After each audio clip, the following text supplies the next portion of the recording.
You know, in the high-stakes world of buying and selling property, trust is absolutely everything. I mean, think about it.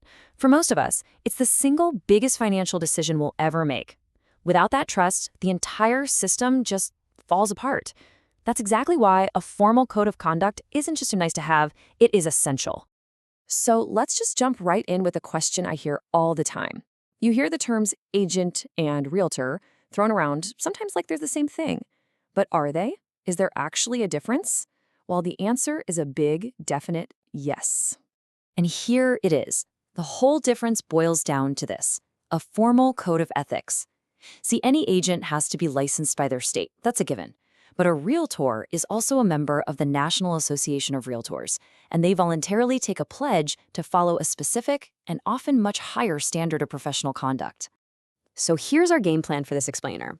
First, we're going to define what ethics even means in this context.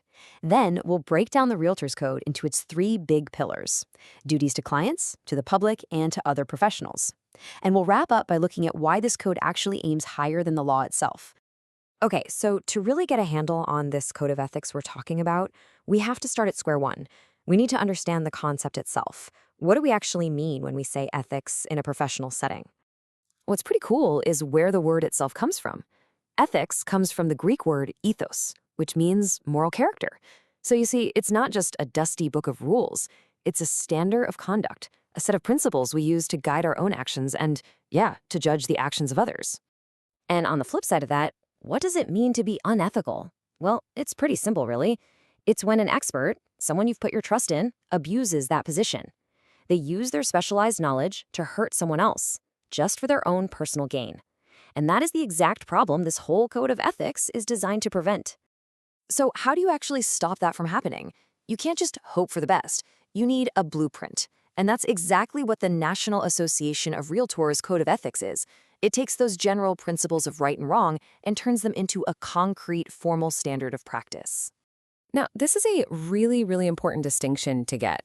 The law, well, the law sets the floor. It's the bare minimum you have to do to stay out of legal trouble. But the Code of Ethics, it's aiming for the ceiling. It's a much higher standard of behavior that members voluntarily agree to live by. And this slide right here really drives that point home. The code says flat out that its obligations can be higher than what the law demands. It's a proactive choice to be more professional. Now, of course, it's important to remember that if there's ever a direct conflict between the code and the law always wins. All right, so this code is built on three big pillars. And the first one, which is arguably the most important, is all about the agent's duty to the person they're representing, their client. This is all about absolute fidelity and total honesty. This pillar covers some seriously critical stuff. We're talking about putting your client's interests above all else, being completely straight about the property, no hiding things, no exaggerating. It means being transparent if you have a personal stake in the deal, making sure all your agreements are in writing and crystal clear, and keeping your client's money totally separate from your own. This one line from Article 1 is really the heart of the whole thing. Protect and promote the interests of their client. That is the number one job. But, and this is a key part, it's balanced by the duty to treat everybody in the transaction honestly, not just your own client. So that brings up a super practical question. We saw full disclosure on the list, but what does that actually look like in the real world? When does a realtor have to put their hand up and say, hey, just so you know, I have a personal interest in this deal? The code gets very specific about this. Disclosure is an absolute must if they're buying or selling property for themselves, their family, or their own firm.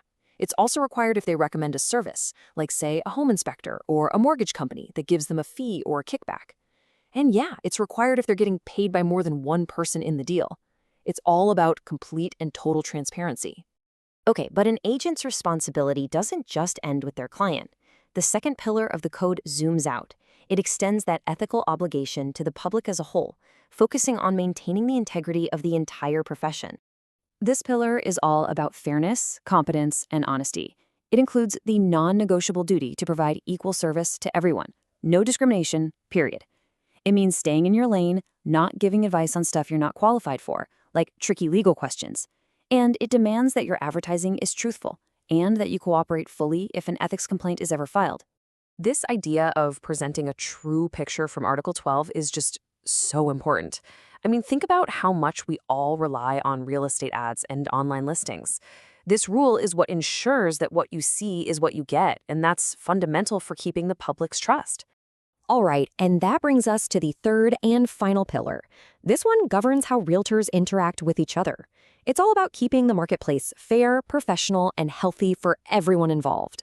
Think of these as the rules of the road for healthy competition. Realtors have to cooperate with other brokers, unless it's not in their client's best interest. They can't go around spreading false rumors about their competitors, and they can't try to poach clients who are already working exclusively with another agent. And if there's a disagreement, the code pushes for arbitration instead of expensive, time-consuming lawsuits.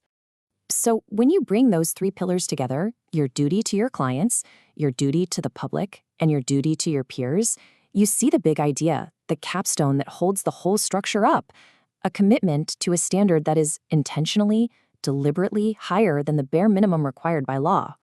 If you take one thing away from all this, let it be this. The Code of Ethics isn't just a long list of things you're not allowed to do. It's a positive, proactive framework. It's a promise to uphold the integrity of the profession and to earn the public's trust, one transaction at a time. This quote just says it all, doesn't it? It really gets to the why behind the code. If your only goal is to not break the law, you're always dancing right on the edge. And eventually, you're gonna slip. The code encourages professionals to aim for the center of ethical conduct, building a buffer of integrity that protects everyone. Ultimately, whether you're buying a house or just trying to navigate our complicated world, it's these codes of conduct that make things work. And it really leaves us with a final question to think about. In a world full of high stakes and fine print, what does that foundation of trust truly mean?